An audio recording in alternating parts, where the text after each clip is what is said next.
இப்போது எடை குறையணும் அப்படின்னு நினச்ச உடனே 2 விஷயம் ஞாபகத்துக்கு வரும். நம்ம வந்து டயட் பண்ணணும், 2வது எக்ஸசைஸ் பண்ணணும், உடம்புக்கு நிறைய அசைவு கொடுக்கணும், உணவு கட்டுப்பாடு வேணும். இப்போ ஒரு பீஸாவாக இருந்ததுன்னா கூட ஒரு 2 பீஸ் சாப்பிட்டு நம்ம நிறுத்திக்கணும் அப்படின்னு நினைப்பேன். ஆனால் வந்து உட்காந்து அந்த 2-3 ஃப்ரெண்ட்ஸோடு சாப்பிடும்போது அந்த 2 பீஸோடு என்னால் நிறுத்தவே முடியல. 3வது 4வதுன்னு போயிடுது.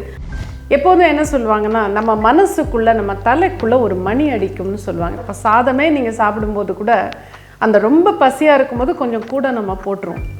இப்போ பீஸா சாப்பிட்டாலும் பர்கர் சாப்பிட்டாலும் மற்ற எந்த ஜங்க் ஃபுட்டாக இருந்தாலும் நான் எப்போவுமே சொல்லுவேன், நமக்கு தேவையானது நமக்கு எது சரியோ அதை மட்டும் சாப்பிட்றது. இதெல்லாம் இந்த அலர்ட் வந்து நம்ம மைண்டில் வரணும். நீங்கள் அதை செஞ்சு பாருங்கள், உங்களுக்கு தெரியும். மைண்ட் அங்கே இன்வால்வ் ஆகும்போது நீங்கள் பண்ணக்கூடிய எக்ஸசைஸோட பெனிஃபிட், அதனுடைய எஃபெக்ட் இன்னும் அதிகமாக இருக்கும். இப்போ அந்த ஒரு செல்லும் அதை ரிலீஸ் பண்ணிடுச்சுன்னா ஆட்டோமேட்டிக்காக நம்ம உடல் எடைங்கிறது ஈஸியாக குறைஞ்சிரும். அப்போ நீங்கள் அந்த தியான நிலையில் உங்கள் உடம்போட பேசி, உங்கள் செல்ஸோட பேசுங்க, உடம்பில் இருக்கிற செல்களோட பேசி.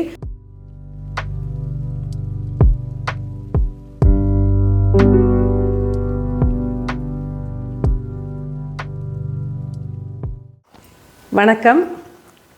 எடை குறையணும், நல்ல ஃபிட் அண்ட் ட்ரிம்மாக இருக்கணும், ஹெல்த்தியாக இருக்கணும், சரியான எடையோடு இருக்கணும் அப்படிங்கிறது எல்லாருடைய ஆசை. ஆணாக இருந்தாலும் பெண்ணாக இருந்தாலும் எந்த வயதினராக இருந்தாலும் இன்றைக்கி அது ஒரு மிகப்பெரிய விஷயமாக இருக்குது. அதுக்காக எவ்வளவோ செலவும் பண்ணிக்கிட்டு இருக்காங்க நிறைய பேர், நிறைய முயற்சியும் பண்ணிக்கிட்டு இருக்காங்க. பண்ணணும்னு நினச்சி பண்ண முடியாதவங்களும் இருக்காங்க. இப்போ இதெல்லாம் வந்து பார்க்கும்போது இன்னும் கொஞ்சம் இதை சுலபமாக எப்படி பண்ணுறது அப்படிங்கிறது சொல்லலாம்னு நினச்சேன். ஏன்னா எல்லாருக்கும் தேவையான ஒரு விஷயமாக இது இருக்குது. இப்போது எடை குறையணும் அப்படின்னு நினச்ச உடனே 2 விஷயம் ஞாபகத்துக்கு வரும். நம்ம வந்து டயட் பண்ணணும், 2வது எக்ஸசைஸ் பண்ணணும், உடம்புக்கு நிறைய அசைவு கொடுக்கணும், உணவு கட்டுப்பாடு வேணும். இந்த 2 தான் நமக்கு ஞாபகம் வரும். ஸோ இதை வந்து நிறைய பேர் ட்ரை பண்ணுறாங்க, இல்லைன்னு நம்ம சொல்லவே முடியாது. கண்டிப்பாக இன்றைக்கி வந்து அதை பற்றி நிறைய விஷயங்கள் நம்ம தெரிஞ்சுக்கிறோம். அதனால் அது எல்லாமே இம்ப்ளிமெண்ட் பண்ணுறதுக்கு ட்ரை பண்ணுறவங்க உண்டு, வெற்றிகரமாக பண்ணுறவங்க பண்ணிட்டு தான் இருக்காங்க. பட் அந்த வெற்றிகரமாக பண்ண முடியாதவங்களுக்கு தான் நமது வீடியோ ஒரு உதவியாக இருக்கும்னு நான் நினைக்கிறேன். இப்போ டயட்டுன்னு வரும்போது நிறைய பேர் என்ன சொல்லுவாங்கன்னா, நான் கவுன்சிலிங்லேயும் பார்த்துருக்கேன், நிறைய பேரோட பேசியிருக்கேன். அவங்க என்ன சொல்லுவாங்க, எப்படியாவது எடை குறையணும்னு நினைக்கிறேன். அந்த உணவு கட்டுப்பாடுன்னு வரும்போது நானும் மனசில் நினச்சிப்பேன், இப்போ ஒரு பீஸாவாக இருந்ததுன்னா கூட ஒரு 2 பீஸ் சாப்பிட்டு நம்ம நிறுத்திக்கணும் அப்படின்னு நினைப்பேன். ஆனால் வந்து உட்காந்து அந்த 2-3 ஃப்ரெண்ட்ஸோடு சாப்பிடும்போது அந்த 2 பீஸோடு என்னால் நிறுத்தவே முடியல. 3வது 4வதுன்னு போயிடுது. அப்புறம் அது கூட மற்ற இந்த கெச்சப்பு, அப்புறம் எத்தனையோ சைட் டிஷ்ஷஸ், அதெல்லாம் எல்லாம் சேர்ந்து கடைசியில் பார்த்தா எனக்கே தெரியும் நான் நிறைய சாப்பிட்டேன்னு அப்படின்னு சொல்கிறாங்க. அப்போ என்னென்னா, அந்த மனம் அப்படிங்கிறத நம்ம பார்க்கணும். நம்ம உடம்பை பொறுத்த வரைக்கும் உணவு கட்டுப்பாடு அப்புறம் எக்ஸசைஸுங்கிறது உடம்புக்கு தேவை. ஏன்னா உடம்புல தான் வெயிட்டு குறையணும், நமக்கு அதுதான் முக்கியம். ஆனால் அந்த உடம்பை வந்து சரியான முறையில் அந்த எடையை குறைக்கிறதுக்கு மனதை நம்ம பயன்படுத்த ஆரம்பித்தோம்னா நம்ம என்ன முயற்சி செய்கிறோமோ அதை இன்னும் சுலபமாகவும் செய்ய முடியும், ரிசல்ட்டும் இன்னும் ரொம்ப நல்லாயிருக்கும். இப்போ டயட்டே எடுத்துக்கோங்களேன். எப்போதும் என்ன சொல்லுவாங்கன்னா, நம்ம மனசுக்குள்ளே நம்ம தலைக்குள்ளே ஒரு மணி அடிக்கும்னு சொல்லுவாங்க. இப்போ சாதம் போடுறோம், இப்போ சாதமே நீங்கள் சாப்பிடும்போது கூட அந்த ரொம்ப பசியாக இருக்கும்போது கொஞ்சம் கூட நம்ம போட்டுருவோம். அந்த சாப்பிடும்போது இப்போ 2வது மறுபடியும் போடும்போது அந்த மனசுக்குள்ளே சொல்லிடல, இதுக்கு மேலே நம்மளால் சாப்பிட முடியாதுன்னு ஒரு மணி அடிக்குது. அப்போ நம்ம குறைவாக தட்டில் போடும்போது நம்ம அதை சாப்பிட்டு முடிக்கும்போது கரெக்டாக இருக்கும். இப்போ அந்த மணி அடிக்கிற நேரம் இருக்குது பாருங்கள், சில பேருக்கு அது ரொம்ப லேட்டாக அடிக்கும். நிறைய போட்டு சாப்பிட்டு முடிச்சப்பறம் ஐயோ நிறைய சாப்பிட்டோம். அப்படி இல்லாமல் அந்த நம்ம மைண்டுக்குள்ளே ஒரு அலாம் பெல் மாதிரி, ஒரு அலர்ட் மாதிரி நம்ம வந்து ப்ரோக்ராம் பண்ண முடியும். அதை நம்ம பண்ணி நம்ம நல்ல மனசில் சொல்லிக்கணும், நான் அரை வயிறு சாப்பிட்டோன்னே எனக்கு அந்த மணி அடிக்கணும், அந்த அலர்ட் எனக்கு கொடு அப்படின்னு நம்ம ஆழ் மனசுக்கு சொன்னோம்னா கண்டிப்பாக அந்த சாதமாக இருந்தாலும் நீங்கள் ஒரு கரண்டி போடும்போது இவ்வளோ தான், இதுக்கு மேலே வேண்டாம் அப்படிங்கிற ஒரு கட்டுப்பாட்டை உங்களுக்கு கொண்டு வரும். சாதம் மட்டும் இல்லை, எந்த சாப்பாடு எந்த உணவாக இருந்தாலும், இப்போ பீஸாவாக இருந்தாலும் நான் சொன்ன மாதிரி அந்த 2 பீஸோடு நிறுத்தணுங்கிறது, ஒரு பீஸ் சாப்பிடும்போதே அந்த அலர்ட் வந்துடும். 2வது பீஸை எடுக்கும்போதே மனசில் சொல்லும் இதுவே ஜாஸ்தி தான் அப்படின்னு. அந்த மாதிரி ஒரு அலர்ட்டை நம்ம மைண்டில் கொண்டு வந்தால் இதை வந்து நம்ம அந்த ஒரு தீவிரமாக அதை இம்ப்ளிமெண்ட் பண்ணுறதுங்கிறது அப்போ தான் முடியும். இல்லைன்னா என்ன ஆகும், நம்ம சொல்லிக்கிட்டே இருப்போம் நான் சாப்பாடு குறைக்கணும்னு, ஆனால் குறைக்க முடியாது. அந்த சாப்பிட்ற நேரத்தில் குறைக்க முடியாமல் போயிடும். இது ஒன்று. 2வது சாப்பாட்டில் என்னென்னா, இப்போ பீஸா சாப்பிட்டாலும் பர்கர் சாப்பிட்டாலும் மற்ற எந்த ஜங்க் ஃபுட்டாக இருந்தாலும் நான் எப்போவுமே சொல்லுவேன், தினமும் சாப்பிடாமல் அது சாப்பிட்டே ஆகணும்னா ஒரு வாரத்தில் ஒரு நாள் மட்டும்தான் அது. மற்ற நாளில் நார்மல் ஃபுட்டு, ரசம் சாதம், சாம்பார் சாதம், மோர் சாதம், கூட பொரியல், இந்த மாதிரி சாப்பிட்டா கண்டிப்பாக பெருசாக வெயிட்டு கூடாது, குறையவும் செய்யும். நீங்கள் ட்ரை பண்ணி பாருங்கள்.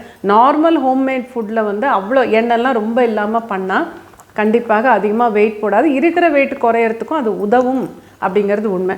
ப்ளஸ் இந்த டொமேட்டோ கெச்சப், அப்புறம் இந்த மாதிரி சில விஷயங்கள் நம்ம வந்து வெளியில் வாங்கி சாப்பிடும்போது அதில் ப்ரிசர்வேட்டிவ்ஸ் இருக்கும். ப்ரிசர்வேட்டிவ்ங்கிறது என்ன, அந்த உணவு கெட்டு போகாமல் கொஞ்ச நாளைக்கு நம்ம வச்சுக்கக்கூடிய அளவுக்கு இருக்கணுங்கிறதுக்காக ஆட் பண்ணுறாங்க. அப்போ வந்து இந்த ப்ரிசர்வேட்டிவ்ஸ் இருக்கிற உணவை நம்ம வந்து சேர்த்து சாப்பிடும்போது நம்ம வயிற்றுக்குள்ளே போகிற மொத்த உணவுமே ஜீரணம் ஆகாது. ஏன்னா அந்த உணவு உடைக்கப்படணும்ல. ஜீரணங்கிறது என்னது, food has to be broken. அது பண்ண முடியாது உடம்புல. நமக்கு சுரக்கிற அந்த அமிலங்கள் வயிற்றில் அதை உடைக்கவே முடியாது. ஏன்னா அந்த ப்ரிசர்வேட்டிவ்ஸ் ரொம்ப நேரம் ஆகும் டைஜஸ்ட் ஆகிறதுக்கு. இப்போ எப்போவுமே சாப்பாடு சீக்கிரமாக நமக்கு டைஜஸ்ட் ஆகிட்டா வெயிட் போடாது, ரொம்ப நேரம் வயிற்றில் தங்கினா தான் பலவிதமான பிரச்சனைகள். அதனால் அந்த குறைவாக சாப்பிடுவது, நமக்கு தேவையானது, நமக்கு எது சரியோ அதை மட்டும் சாப்பிட்றது, இதெல்லாம் இந்த அலர்ட் வந்து நம்ம மைண்டில் வரணும். அதை நம்ம ஆழ் மனசில் ப்ரோக்ராம் பண்ணிக்க முடியும். இது ஒன்று. இன்னொன்று வந்து எக்ஸசைஸ் பண்ணும்போது, உடற்பயிற்சி செய்யும்போது நிறைய பேர் என்ன பண்ணுவாங்க, பாட்டு போட்டு கேட்பாங்க. நான் அது தப்புன்னு சொல்லலை, ஆனால் மனம் வந்து வேற எங்கேயோ போயிடுது. நம்ம செஞ்சுக்கிட்டு இருக்கிற அந்த பயிற்சியில் மனம் இருக்காங்கிறது சந்தேகம். யோகாவாக இருந்தாலும் உடற்பயிற்சியாக இருந்தாலும் எதுவாக இருந்தாலும், பர்டிகுலராக உடற்பயிற்சின்னா அந்த என்ன ஒரு எக்ஸசைஸ் பண்ணுறோமோ, உடம்புல எந்த பகுதிக்காக, இப்போ வயிறு குறையணும்னு பண்ணுறோன்னா மைண்டையும் அந்த வயிற்றை நினச்சி இதை பண்ண வச்சிங்கன்னா நீங்கள் அதை செஞ்சு பாருங்கள், உங்களுக்கு தெரியும். மைண்ட் அங்கே இன்வால்வ் ஆகும்போது நீங்கள் பண்ணக்கூடிய எக்ஸசைஸோட பெனிஃபிட், அதனுடைய எஃபெக்ட் இன்னும் அதிகமாக இருக்கும். ஸோ இது எல்லாமே வந்து நீங்கள் கொஞ்சம் அந்த அவேர்னஸோட, அது உணவு கட்டுப்பாடாக இருந்தாலும் சரி, உடற்பயிற்சியாக இருந்தாலும் சரி, யோகாவாக இருந்தாலும் சரி, மைண்டு கொஞ்சம் அவேர்னஸோட என்ன பண்ணுறோன்னு பண்ணால் அதனுடைய எஃபெக்ட் நமக்கு அதிகமாக இருக்கும். அடுத்து இன்னொன்று நீங்கள் பண்ணக்கூடியது, இப்போ நம்ம ஃபுல்லாகவே மைண்டுக்கு வரோம். நான் எப்போவுமே தியானம்ங்கிறத ஒரு வழிமுறையாக சொல்லுவேன். ஏன் அப்படி சொல்கிறேன்னா, அந்த தியானம்ங்கிற நிலையில் நாம் கொஞ்சம் அமைதியாக இருக்கும், நமது ஆழ்மனம் திறந்திருக்கும். குறிப்பாக நீங்கள் ஆல்ஃபா தியானம் பழகுனீங்கன்னா, ஆல்ஃபா நிலையில் இருக்கும்போது கண்டிப்பாக ஆழ்மனம் திறந்திருக்கும். இப்போ நான் சொன்ன அந்த டயட்டுக்கான அலர்ட்டை கூட நீங்கள் அந்த ஆல்ஃபா நிலையில் சொன்னீங்கன்னா, நான் அரை வயிறு சாப்பிடும்போது எனக்கு அலர்ட் அடிக்கணும் மைண்டில்னு சொல்லிட்டிங்கன்னா கண்டிப்பாக உங்களுடைய ஆழ்மனம் அதை செய்து கொடுக்கும். அதே மாதிரி இன்னொன்று நீங்கள் பண்ணலாம், உங்கள் உடம்போடு நீங்கள் பேசலாம். இப்போ அந்த ஆழ்மனம் திறந்திருக்கிற நேரத்தில் உங்களுடைய உடம்புக்கு நீங்கள் சில கட்டளைகள் கொடுக்கலாம். உடம்பில் இருக்கிற செல்கள் நம்ம என்ன சொல்கிறோமோ அதன்படி ரெஸ்பாண்ட் பண்ணக்கூடியவை தான். இதை நான் பல வீடியோஸ் முன்னாடியும் போட்டிருக்கேன். பட் இந்த எடை குறைப்பை பற்றி கொஞ்சம் டீட்டெயிலாக சொல்லுங்கன்னு பலர் கேட்டதுனால தான் இந்த ஒரு பதிவு. அப்போ அந்த தியான நிலையில் நம்ம என்ன பண்ணணும், உடம்போடு பேசி, ஒவ்வொரு செல்லும் நிறைய அந்த ஃபேட் வந்து வச்சுருக்கு, கொழுப்பை பிடிச்சிருக்கிறதுனால தான் உடம்புல அதிகமாக ஃபேட் இருக்குது. இப்போ அந்த ஒரு செல்லும் அதை ரிலீஸ் பண்ணிடுச்சுன்னா ஆட்டோமேட்டிக்காக நம்ம உடல் எடைங்கிறது ஈஸியாக குறைஞ்சிரும். அப்போ நீங்கள் அந்த தியான நிலையில் உங்கள் உடம்போட பேசி, உங்கள் செல்ஸோட பேசுங்க, உடம்பில் இருக்கிற செல்களோட பேசி, நீ தேவையில்லாத கொழுப்பு, தேவையில்லாத தண்ணீர் அதெல்லாம் பிடிச்சி வச்சுக்காமல் ரிலீஸ் பண்ணிவிடு அப்படின்னு நீங்கள் சொல்ல ஆட்டோமேட்டிக்காக அந்த எடை குறைவுங்கிறது சீக்கிரமாகவே உங்களுக்கு கிடைக்கும். இதெல்லாம் போக கடைசியாக நீங்கள் என்ன பண்ணணும்னா, அந்த தியான நிலையில் உங்களுக்கு என்ன எடை வேணுமோ அந்த எடை இருக்கிற மாதிரி விஷுவலைஸ் பண்ணணும். இதை எப்படி பண்ணணும்னா, ஒரு வேயிங் மிஷின் மேலே நீங்கள் நிற்கிற மாதிரி நிற்கும்போது, இப்போ சப்போஸ் உங்களுக்கு 80 கிலோ எடை இருக்கலாம், பட் உங்களுக்கு வந்து 60க்கு வரணும்னு ஆசை இருந்ததுன்னா அப்போ 80 பார்க்காதீங்க. அந்த வேயிங் மிஷினில் நின்று நீங்கள் குனிஞ்சு பார்க்கும்போது 60 தான் காமிக்குது அப்படின்னு பார்த்துக்கிட்டே வந்தீங்கன்னா, இது நல்ல ஆழ்மனசுக்குள்ளே போக போக இதுதான் நமக்கு வேணும்னு தெரியும் போது உடம்பே நிச்சயமாக அதுக்கு தகுந்த மாதிரி செயல்படும். நம்ம ஆல்ஃபா சித்தர்கள் எத்தனையோ பேர் வந்து சொல்லியிருக்காங்க. சமீபத்தில் கூட ஒரு பெண்ணு நம்ம காசி யாத்திரை போன போது சந்தித்தேன். அப்போ சொன்னாங்க, அவங்க முன்னாடி நான் பார்த்தபோது ரொம்ப ஒரு அஜானுபாகுவாக இருப்பாங்க. அப்படி தான் அவங்கள நான் வகுப்புகளில் பார்த்துருக்கேன். அன்றைக்கி அந்த யாத்திரையில் மீட் பண்ண போது என்னை கேட்டாங்க, வந்து என்ன உங்களுக்கு அடையாளம் தெரியுதா குருஜி அப்படின்னு. நான் சொன்னேன், எனக்கு முகம் அடையாளம் தெரியுது, ஆனால் கொஞ்சம் எனக்கு எங்கே பார்த்தோன்னு சரியாக புரியலம்மான்னு.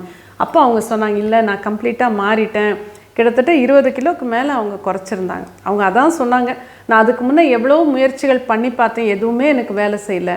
அதுக்கப்புறம் நான் என்ன பண்ணேன், இந்த ஆல்ஃபா நம்ம இவ்வளோ கற்றுக்கிட்டோமே, இதை ஒழுங்காக பயன்படுத்தணும் அப்படின்னு ஒழுங்காக தியானம் பண்ணி நான் இப்போ சொன்ன எல்லாமே பண்ண ஆரம்பித்தாங்க. மைண்டில் அந்த அலர்ட் வைக்கிறது, அப்புறம் வந்து செல்களோட பேசுகிறது, விஷுவலைசேஷன் பண்ணுறது, இதெல்லாம் பண்ணிவிட்டு கடைசியில் அவங்க இன்னொன்று சேர்த்துக்கிட்டாங்க. அது என்னென்னா, எனக்கு இமெயில் போட்டு ஒரு மியூசிக் தெரப்பி எனக்கு பண்ணி கொடுங்க எடை குறையறதுக்குன்னு கேட்டிருந்தாங்க. அதையும் நான் பண்ணி அனுப்பிச்சிருந்தேன். அந்த மியூசிக் தெரப்பிங்கிறது என்னென்னா, ஒரு அரை மணி நேரம் மியூசிக் இருக்கும். அந்த மியூசிக்கு அடியில் சப்ளிமினல் மெசேஜஸ்ன்னு சொல்லுவாங்க. அதில் வந்து ஆழ் மனசில் போய் பதிகிற மாதிரி சில வாக்கியங்களை நான் போட்டு கொடுப்பேன், என்ன தேவையோ அந்த வாக்கியங்கள். அப்போ அந்த மியூசிக்கை மட்டும் அரை மணி நேரம் ஹெட்ஃபோன்ஸ் போட்டு கேட்கும்போது அதுக்குள்ளே இருக்கிற வாக்கியங்கள் ஆழ் மனசில் போய் வேலை செய்யும். அதுக்கு தகுந்த பலன் நிச்சயமாக கிடைக்கும். அவங்க சொன்னப்போ எனக்கு ரொம்ப சந்தோஷமாக இருந்தது பார்த்து.